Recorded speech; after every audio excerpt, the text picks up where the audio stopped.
कलाम इरफान लखनवी का है।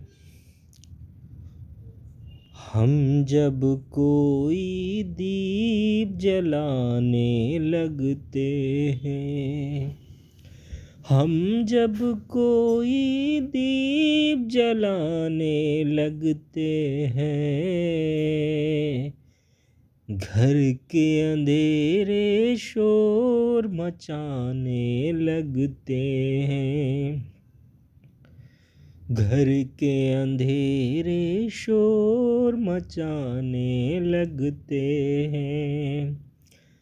तन्हाई में जब घबराने लगते हैं, तन्हाई में जब घबराने लगते हैं, हम तेरी तस्वीर बनाने लगते हैं।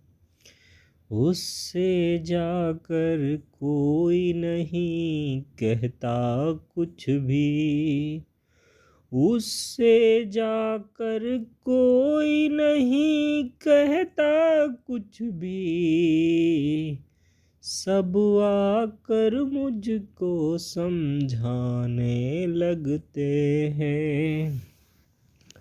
दुनिया को कब इतनी फुर्सत है इरफान, दुनिया को कब इतनी फुर्सत है इरफान, आप कहाँ तफसील में जाने लगते हैं।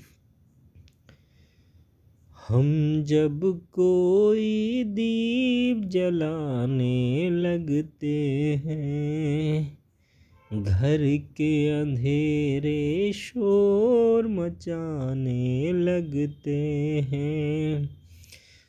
तन्हाई में जब घबराने लगते हैं, हम तेरी तस्वीर बनाने लगते हैं।